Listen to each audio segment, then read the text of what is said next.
সুপ্রিয় দর্শক, হক green world চ্যানেলে আপনাকে জানাই স্বাগত। থাম্বনেল এবং টাইটেল দেখেই বুঝতে পারছেন কোন গাছের ভিডিও করছি। হ্যাঁ বন্ধুরা, ঠিকই ধরেছেন, এটি হচ্ছে বেলি বা বেলফুল, কে জাসমিন ফুল নামেও অনেকে চেনে, আবার হিন্দি বলা একে মুগরা নামে চেনে। সে যাই হোক, আমাদের কাছে যে সমস্ত সুগন্ধি ফুল রয়েছে টপ 10-এর মধ্যে একটা তো বেলি ফুল পড়বেই। তো এই বেলি ফুল সম্পর্কে আমি ইতিপূর্বে একটা ছোট্ট ভিডিও করেছি, আর আজকে আবার কিছু ভিডিও করলাম, কারণ প্রত্যেকটা ধাপে কিন্তু নতুন নতুন কিছু শেখার ব্যাপার থাকে। আর একটি ভিডিওতে সম্পূর্ণ জিনিস বলাও যায় না, দেখানো যায় না, আর সব কথা বললে আবার ভিডিওটা এতটাই বড় হয়ে যায় যে আপনাদের দেখার ধৈর্য থাকে না। তাই আপনাদের কথায় মাথায় রেখে আমরা ছোট ছোট টিপস দিয়ে ছোট ছোট ভিডিও করার চেষ্টা করি। তো বন্ধুরা, আজকে যে কথাগুলো বলবো সেগুলো একটু শোনার চেষ্টা করবেন, কারণ এখনও বেশ কিছু ফুল খুলেছে, আর অনেক ফুল কিন্তু খুলেনি। কিন্তু আজকে ভিডিও করার উদ্দেশ্য হলো, এই যে লাগাতার 2-3 দিন বৃষ্টি হচ্ছে, তার ফলে কি হচ্ছে, গাছে কিন্তু এই যে এই অবস্থা দেখতে পাচ্ছেন, আশা করি এইভাবে পচন হয়ে যাচ্ছে। আর এগুলো যদি রেখে দেন তাহলে কিন্তু গাছের পক্ষে কিন্তু সমূহ ক্ষতি হবে। এগুলো আমি ইচ্ছা করে রেখে দিয়েছি, কারণ এগুলো রাখা উচিত নয়। যখনই দেখবেন যে বৃষ্টি হয়েছে, বৃষ্টির পরের দিন কিন্তু আপনাকে একটু পরিশ্রম করতেই হবে, গাছটাকে পরিষ্কার করতে হবে। কারণ এরকম পচা ফুল যদি থেকে যায় তা সেখান থেকে ছত্রাকও লাগবে এবং গাছটার নান্দনিক যে দিকটা সেটাও কিন্তু হারিয়ে যাবে, কাজে তখন দেখতে খুব একটা ভালো লাগবে না। এটা গেল প্রথম কথা। দ্বিতীয় কথা কি, যেহেতু এটা থার্ড টাইম ফুল দিচ্ছে, থার্ড টাইম কেন একটু বলে দেওয়া ভালো। এই বেলফুলই কিন্তু আসলে গ্রীষ্মকালের ফুল। এটা মার্চের শেষ বা এপ্রিলের শুরু থেকেই কিন্তু ফুল হতে শুরু হয়ে যায়। আর একবার ফুল হবে, আবার ফুলগুলো ঝরে যাবে, আবার একটু হালকা কাটাই ছাঁটাই করবেন, আবার নতুন নতুন আপনার এই যে যেভাবে বেরিয়েছে, এই যে দেখতে পাচ্ছেন নতুন নতুন একেবারে নতুন নতুন ডগা দেখতে পাচ্ছেন। আশা করি নতুন ডগা যতগুলো তৈরি করতে পারবেন ততই বেশি ফুল কিন্তু গাছে আপনি থোকা থোকা থোকা পেতেই থাকবেন। আচ্ছা, এটা গেল একটা দিক। তেমনি আমার এখানে একটু খেয়াল করে দেখুন, এই ডগাটা কিন্তু অনেকটা লম্বা হয়ে চলে যাচ্ছে। এই ডগা, এই ডগাগুলো কিন্তু আমি কোনো মতেই গাছে রাখবো না, এটা কেটে ফেলতে হবে। তাহলে এটাও কেটে ফেলবো। আচ্ছা, আর যে গাছে আপনার ডগাতে আপনার ফুল হয়ে গেল বা পচে যাচ্ছে, যেমন ধরুন এইটা ঝুলে গেছে, একটু দুটো ফুল খুলতে বাকি আছে, তবুও আমি অপেক্ষা করবো না, এটাকেও আমি কেটে ফেলবো। তো এই কাজগুলো করে নিচ্ছি, তারপরে বাকি কথাগুলো আমি আবার আপনাদের সামনে বলবো। তো বন্ধুরা, দেখতে পাচ্ছেন আমি এতগুলো ডাল, লম্বা ডালগুলো কেটে দিলাম। এইবার গাছটা অনেকটাই পরিষ্কার হয়ে গেছে। আচ্ছা, এবার তাহলে শুরু করব আমি এই গাছ সম্বন্ধে কিছু তথ্য। প্রথম কথা বলি, গাছটা কিন্তু একটাই, কিন্তু অনেকগুলো মনে হচ্ছে শাখা পোশাক গোড়া থেকে। আসলে প্রুনিং করে করে যত বেশি শাখা করতে পারবেন, এই গাছের ধারণাই হচ্ছে যে যত বেশি প্রুনিং করতে পারবেন তত বেশি শাখা বেরোবে, আর শাখা বেশি বেরোলেই কিন্তু আপনার প্রচুর পরিমাণে ফুল পাবেন।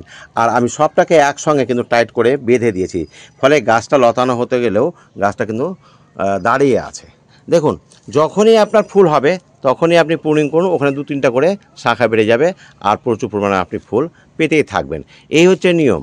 এই থোকা থোকা যে এতগুলো 7টা 8টা 10টা করে যে কুড়ি আসে কেন, কারণ আপনারা একবার ফুল হয়ে গেলে কিন্তু সেটা কেটে ফেলতে হবে।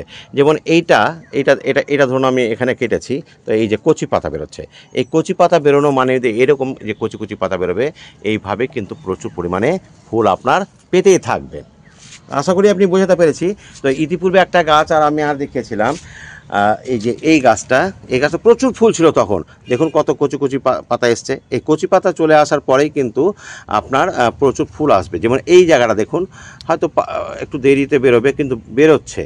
প্রত্যেকটা জায়গা থেকে কিন্তু বেরোবে, কিন্তু আপনি খেয়াল করতে হবে কিন্তু আপনাকে, যে প্রত্যেকটা জায়গা থেকে কচি কচি বেরোচ্ছে। কারণ এটা আপনার মোটামুটি 2 সপ্তাহ টাইম নেবে, মাঝখানে গ্যাপ নেবে আর কি। তো আপনাকে শুধু খেয়াল রাখতে হবে যে ফুল হয়ে গেলে বা বৃষ্টি পড়া পচন হয়ে গেলে বা বিবর্ণ হয়ে গেলে, প্রকৃতির নিয়মে যখন বিবর্ণ হবে একটা ফুল হয়ে যাওয়ার পরে, তো সে ফুলটাকে ছাড়িয়ে নিতে হবে এবং সেখানকার ফুল শেষ হয়ে গেলে সেটাকে হঠাৎ প্রুনিং করতে হবে। প্রুনিং করতে না পারলে কিন্তু আপনার ফুলের পরিমাণটা বাড়বে না।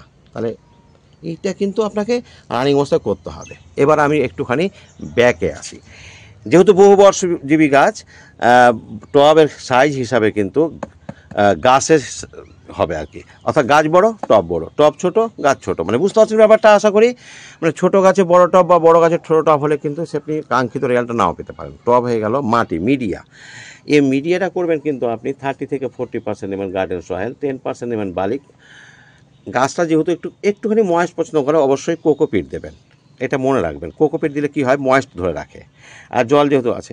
আচ্ছা, গাছ এবার রাখবো কোথায়? গাছ রাখবো অবশ্যই আমরা রোদে, যতই তার টেম্পারেচার তাপমাত্রা যত বেশি হোক না কেন, গাছ কিন্তু এটাকে রোদে রাখতে, সেমি শেডে রাখলে হবে না, একদম পূর্ণ রোদে রাখতে হবে। একটু রোগ পোকার কথা বলতেই হয়, কারণ রোগ পোকা বলতে আমরা দেখি সাধারণত এই গাছে মিলিবাগ হয় আর মাইটস হয়।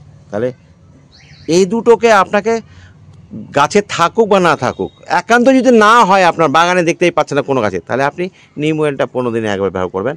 আর মাইটস বা এই মিলিবাগ হলে তো আপনারা জানেনই, সেগুলো ব্যবহার করবেন, বিশেষ করে একতারা তো ব্যবহার করতেই হবে এইভাবে।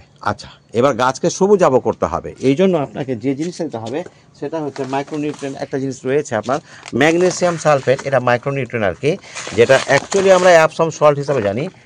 এই যে দেখতে পাচ্ছেন, এইটা কিন্তু আপনাকে যদি আপনি গাছের গোড়ায় দেন তাহলে কিন্তু মাসে একবার দেবেন, আর যদি ওপরে স্প্রে করেন তাহলে কিন্তু 10 দিন অন্তর করলেও আপনার কোনো অসুবিধা নেই। স্প্রে করলে কিন্তু আপনাকে প্রতিটা জলে 1 গ্রাম করে দিলেন, স্প্রে করলেন, প্রতি সপ্তাহে বা 10 দিন অন্তর করতে পারেন। কিন্তু যদি আপনি সরাসরি দেন তাহলে কিন্তু মাসে একবার। আশা করি বুঝে গেছেন। আচ্ছা, এই বর্ষাকালে কিন্তু মাটির টবে যেটা হয়, মাটিতে দিতে হয়, প্রচুর পোকামাকড় হয়, এই জন্য আপনাকে অবশ্যই যেটা দিতে হবে সেটা হচ্ছে নিম খোল দিয়ে দেবেন। অবশ্যই নিম খোল দেবেন 2 চামচ করে, এরকম টবে কিন্তু নিম খোল দিয়ে দেবেন। অনেক সময় গাছে এইসব খাবার দেওয়ার সময় মাটি অনেকে খুঁড়ে দেয়, আমি অবশ্য না, কোনটারই পক্ষে নয়। আমি মনে করি 4 সাইডে মাটিটাকে একটুখানি আলগা করে 4 সাইডে দিয়ে দিলেই এটা যথেষ্ট কাজ করবে, এবং পরবর্তী এটা সার হিসেবে কাজ করবে। এবার প্রচুর ফুল নিতে গেলে আপনাকে অবশ্যই যে জিনিস দিতে হবে সেটা হচ্ছে এই এনপিটা দেবেন 0050। এইবার এই এনপিটা সবসময় হয়তো পাওয়া যায় না, অনেকের সমস্যা হয় হয়তো যে আমি কী করে পাবো, কোথায় পাবো। তো আপনি কলার খোসা বা পেঁয়াজের খোসা ভেজানো জল দিতে পারেন সঙ্গে নিম, তাহলে কিন্তু আপনাকে জৈবিকভাবে আপনাকে ভাবতে হবে। যেমন আপনি সর্ষে খোল ডাস্ট দিতে পারেন, ওখানে নাইট্রোজেন পেতে পারেন, বা শিংকুচি পেতে পারেন নাইট্রোজেন উৎস হিসাবে। এবার বোন ডাস্ট হিসাবে আপনি ফসফরাসের উৎস পেতে পারেন, বা ডিমের খোসা ভাঙা দিতে পারেন, সেটাও আপনি দিতে পারেন। সেটা আপনার কাছে যেটা থাকবে, আপনাকে শুধু মৌলিক যে মূল খাবারটা যেটা, সেটা হচ্ছে মুখ্য খাবার হচ্ছে নাইট্রোজেন, ফসফরাস এবং পটাশ। তো নাইট্রোজেনটা কম দিতে হবে, কারণ গাছটা কখন দেবেন নাইট্রোজেনটা, যখন আপনি পুডিং করলেন তারপরে দিলেন, তাহলে গাছটা বাড়বে। এবার যখন গাছ বাড়ানো এরকম কুড়ি অবস্থায়, তখন আপনি নাইট্রোজেন দেবেন না, কারণ পটাশ জাতীয় খাবার দেবেন। এইরকম আপনাকে ভেবে নিতে হবে। আশা করি বুঝতে পারেন। এবার একটা লাস্ট যেটা কথা বলবো সেটা হচ্ছে এর প্রোপাগেশন, অর্থাৎ এর চারা করাটা। এই যে ডালগুলো কাটলাম, এই যে একটুখানি বাদামি বর্ণ, একেবারে পুরো সবুজ নয়, 3, 4, 5 ইঞ্চি করে আপনি এটা এখান থেকে নেবেন, নিয়ে আর গ্রোয়িং ব্যাগে বসিয়ে দেবেন, তাহলেই কিন্তু আপনার চারা হয়ে যাবে। দেখুন আমি আপনাদের দেখাচ্ছি, এই যে দেখতে পাচ্ছেন প্রচুর ফুল হয়েছিল এর আগে, আবার আমি একটু প্রুনিং করেছি, এটা আমি আগামী সেপ্টেম্বরে বসাবো। এটা এই দেখতে পাচ্ছেন কচি কচি হয়ে আছে, মানে ফুল আসবে, এটাতে তো ফুল আছেই দেখতেই পাচ্ছেন। একটা সামান্য 1 টাইম ইউজ যন্ত্র এই গ্লাসগুলো দিয়ে বসে, সেখানেই কিন্তু এত বড় হয়ে গেছে। ডাল খুব ইজিলি হয়। আবার এটা যদি আপনি মনে করেন যে জলে রেখেই আপনি করতে পারেন, যেমন আমরা করি, জবা গাছের করে দিই জলে দিয়ে শেকড় গজানো, সেটাও করতে পারেন আপনি। তো বন্ধুরা, আমার মনে হয় আজকে আর বেশি কিছু বলার প্রয়োজন মনে আছে বলে মনে করি না। তো আপনাদের যদি ভালো লাগে এবং পরবর্তীতে একটু বেশি ফুল দেখার যদি ইচ্ছা হয়, তাহলে অবশ্যই আমাকে ফেসবুক থেকে ফলো করবেন, এবং যদি ইউটিউব থেকে দেখেন অবশ্যই সাবস্ক্রাইব করে নেবেন। আজ এখানে শেষ করলাম। ভালো থাকবেন, সুস্থ থাকবেন। কথা হবে পরবর্তী ভিডিওতে নতুন কোনো গাছ নিয়ে, নতুন কোনো তথ্য নিয়ে। ধন্যবাদ।